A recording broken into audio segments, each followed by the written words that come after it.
Crowlister, the master opponent.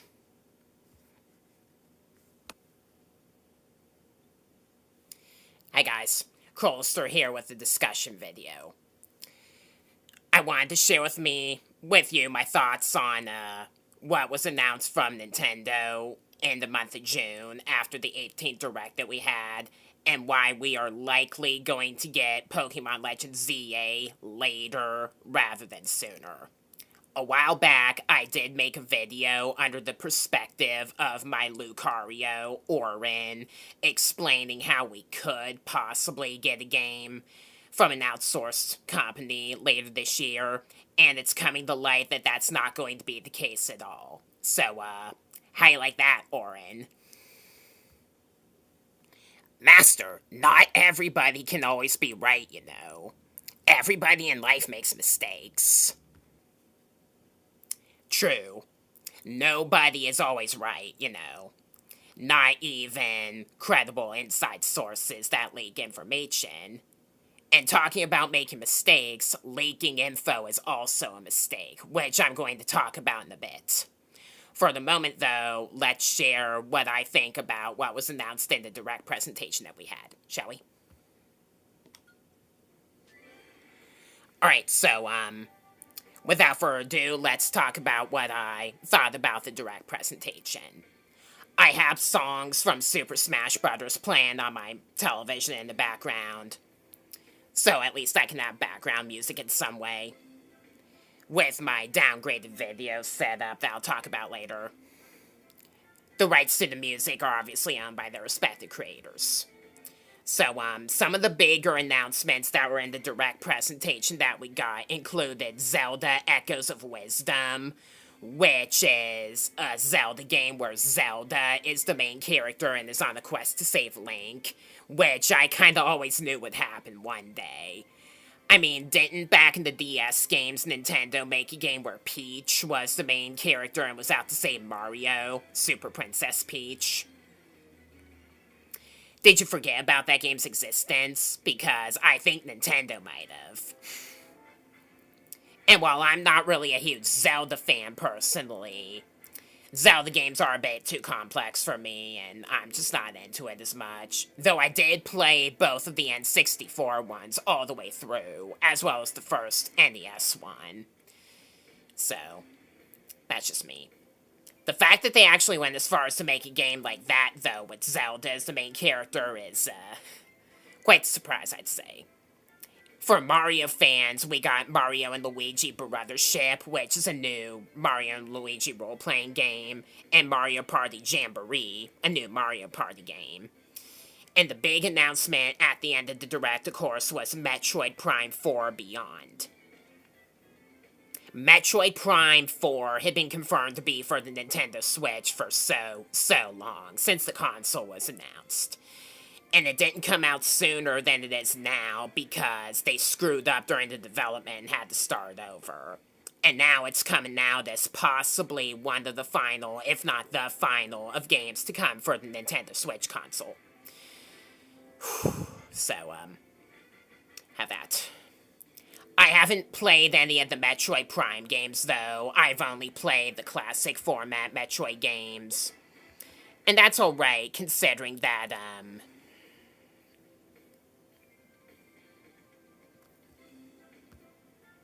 they added Metroid Zero Mission to the Game Boy Advance app. And even though Metroid Zero Mission is a remake of the original Metroid, I do love the game a lot. And I really wanted to play it on the Switch. So, I got a good chance to do so and did. And I'll definitely do a long play of it at some point up ahead as well, as I already did the original Metroid. I plan to do the other games in the series up ahead as well. They also added Zelda, A Link to the Past on the Game Boy Advance, which has a 4-player function, to the GBA app as well. And then they also added a new NSO expansion pack app that you can get separately as well for Nintendo 64 games that were rated M for mature by the ESRB, with Turok, Dinosaur Hunter by Acclaim, and Perfect Dark by Rareware. I did try both of those games out. Perfect Dark just wasn't really my game, really. I did play a little bit of Turok Dinosaur Hunter, and while that game was enjoyable at first playing it, the controls are really weird and hard to pick up, so it'll take a while for me to master that. So, got some more NSO treatment as well for expansion pack members. And having a separate app for more mature games for N64 fans, there might still be hope for some for Conquer to come to the lineup. Perchance.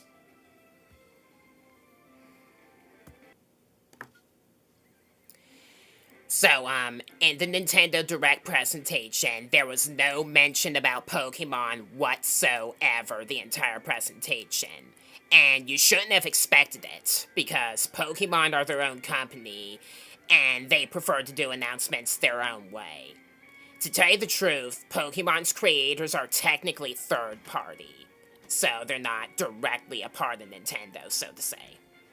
So, until we can get a Pokemon Presents later on, we're gonna be starved of Pokemon Legends Z-A even more up ahead, unfortunately. There is even a hinting from some people that it'll come out late in the year rather than early in the year. So, all I can say is you have to have patience. That's a common lesson for life in general. You have to be patient like I am in order to, really get what you want up ahead. Rushing just makes matters worse. I kind of have to tell people about that on DeviantArt every so often, as I'm pretty good on that website, having more than 75 watchers as of this recording, and I get buried up to my neck in art requests. And some people just have to be patient because I plan to upload on schedule. So yeah, we might get a Pokemon Presents at some point later in this year, and if not, definitely on the next Pokemon Day next year. And whichever one, you can't really expect much from the announcement regarding the new game. So, if we do get an announcement by the end of this year regarding this upcoming Pokemon game, then we'll probably, I'm guessing, get to see what the starters are going to be. And there is a theory about what the starters are going to be that I will talk about as well in this video. So, if you're paying attention to the 7-star Terra raid battles that Scarlet and Violet have been doing with the starter Pokemon, you may notice that they have 3 specific Pokemon that they might be withholding from these events secretly because they're going to be the starters of ZA, and they're saving them to kind of promote the game.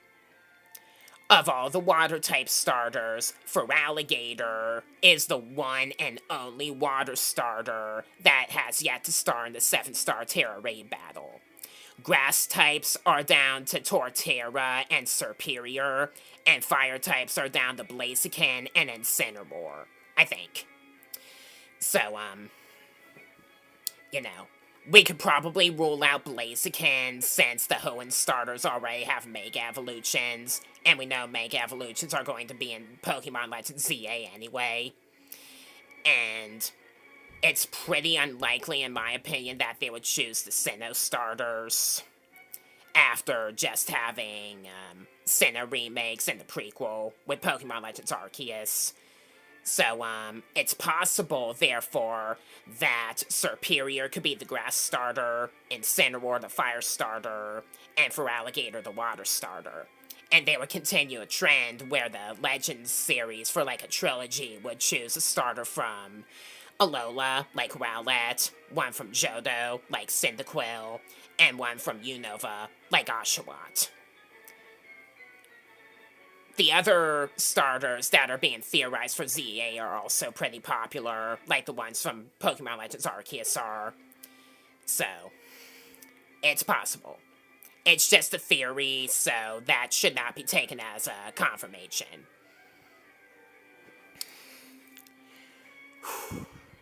So,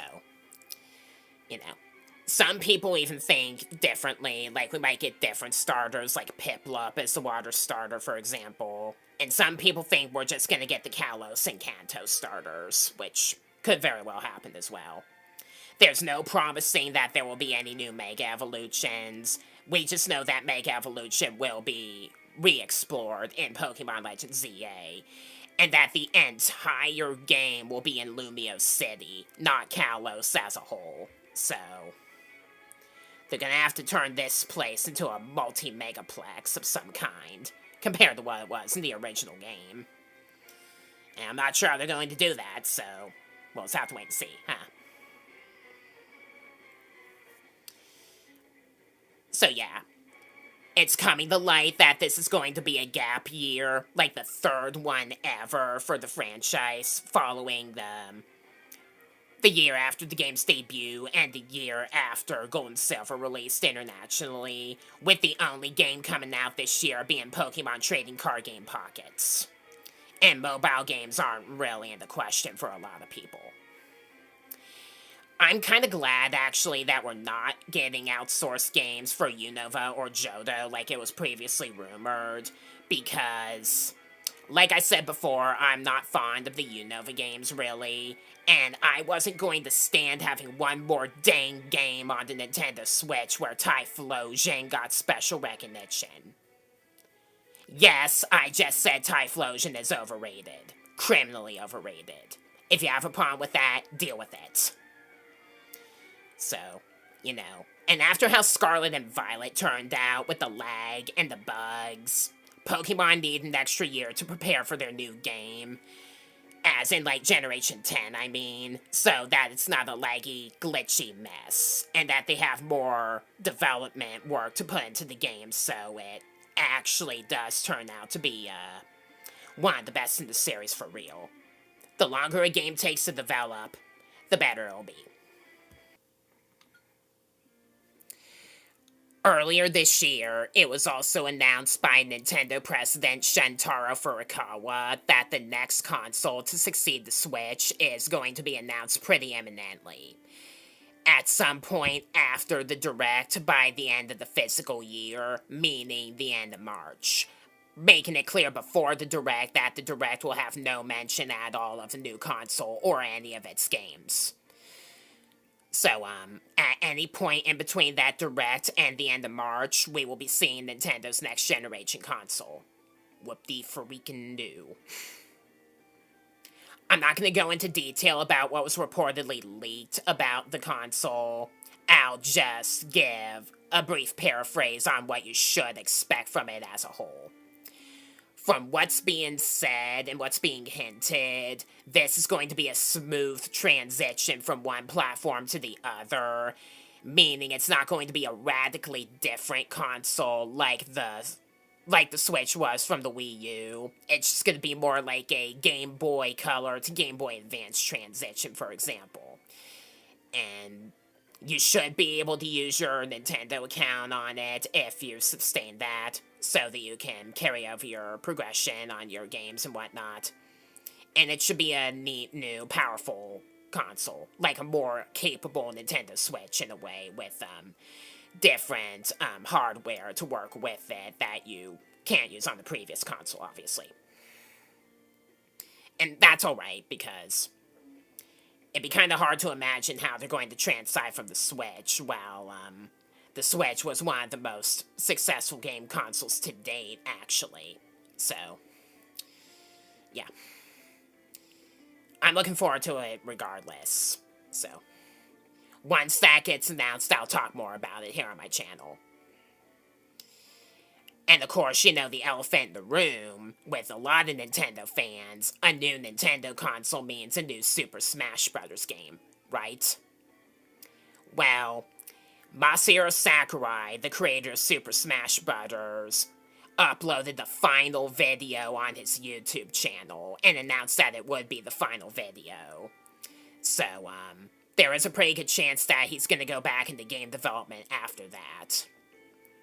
You know, whatever's comfortable with him, whatever he really wants to do.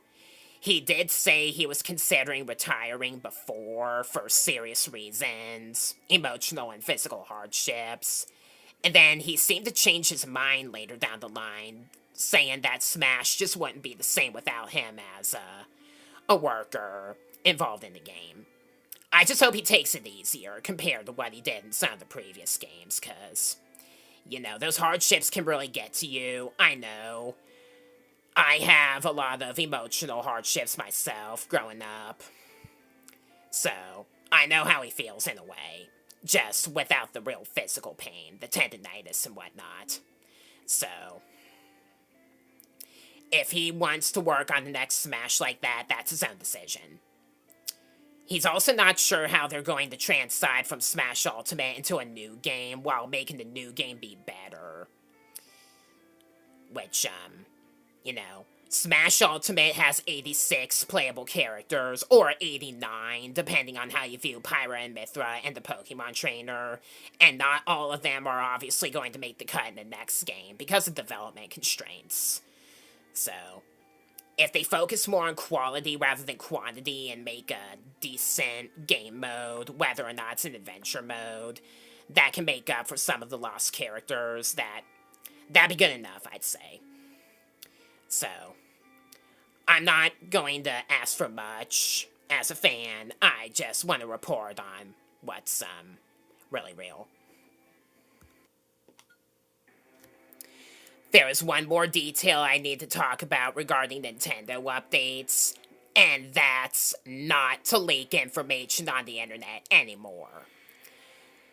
As some of you know, there are a couple of really credible insiders on Twitter, Pyoro for Nintendo and Midori for Sega, that have been leaking legitimate information before they were properly announced, just before direct presentations have aired. And other facilities like Walmart and Amazon.com sending people games that they pre-ordered early, which results in the internet getting flooded with spoilers.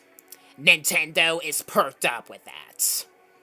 Anybody that knows Nintendo, even in the slightest, would know by now that they are extremely protective of their intellectual properties, and if you dare mess with them, you're one sorry son of a blood maple. For those of you that are new to me, blood maple is a randomly selected combination of words that my Zoroark, Alistair, uses to replace bad words. So, I'm doing that as well. And, you know, Nintendo have had a long history of flagging people for leaking information in the past. You saw what happened with Smash for 3DS and Pokemon Sword and Shield. They deleted leaks of those games as soon as they were put up and talked about on the internet, and people were getting suspended. That's why I'm not talking about leaks like that on my own. You know, 4chan is a website where 95% of what you see on it is BS, and occasionally a real leak does happen, and other people manage to leak information like that. It's disgusting, really. And I really hate being spoiled like that in the form of a legitimate leak. So, you know, Nintendo are definitely taking action to this. As you saw with the Luigi's Mansion and Paper Mario re-releases, Nintendo canceled pre-orders of both of those games physically and digitally, emphasis on and digitally, from Walmart and Amazon, while other facilities like Best Buy, Target, or GameStop still had the games pre-orderable. And NES World Championships Edition is not pre-orderable on Amazon at all, from what I heard. That's because Amazon and Walmart are secretly getting sued, and rightfully so. And it's not just Nintendo. Other companies besides them also take action if their information gets leaked as well. Like, I've seen Activision flag people for leaking apparent info about Crash and Spyro games, for example. And other companies rightfully do it as well, because leaking info like that is technically illegal. And you can get in serious trouble for doing that. So if you think I'm going to cover any leak information if I know it's legitimate, no, it's not going to happen. Nor should you. You know, just speaking up for your own safety. Alright, so, Where last words are concerned, I do have some updates regarding my channel, and this is an important one. I'm having trouble getting video editors to work on my laptop, mainly for storage issues. You know, laptops, limited memory, and all that stuff. And all Clipchamp and CapCut have done for me was clutter up vital space on my computer. And it's gotten to the point where I can't use CapCut anymore, even if I reset the app's data. And other video editors are failing as well for me. So, from now on, I have to improvise by using a combination of OBS Studio to record my long plays with my capture card as I play them on my Switch, then narrate them with my facecam and screen recorder with Samsung Screen Recorder. I made one long play like that in advance before this video and thought it looked fine, so that's how I'm gonna have to do my videos from now on, unfortunately. I can pause during the recording with Screen Recorder though, so the videos aren't going to be all bad. I made some more Mega Man and Namco arcade long plays before that point, with the final ones that'll be in the CapCut format ever, unless I get a more powerful computer later on, being Rally X Original for Namco and Mega Man 5 Game Boy for the Mega Man series. And then after that, all my videos are gonna have to be like this. The Mega Man videos, like Mega Man 5 NES, did pretty decent for a small channel, and got me some apparent subscribers. So, I can't give up now. If I can improvise like this, then, I can still keep going. Alright, so, as soon as we do eventually get Pokémon Legends Z-A news, and Nintendo news as a whole, like the upcoming console, and general stuff, I would like to talk about them and share my thoughts on them with the public as well. It's just there's no telling how long we're gonna have to wait for the news. That's all. So, that's about all we need to talk about in this video. Follow me if you like Mega Man, Pokemon, Crash and Spyro, Namco Arcade, or some older games by Nintendo, because I'll be talking about and playing those on my channel every so often. And until my next upload, I am Crolister, thanks for watching, and I will see you guys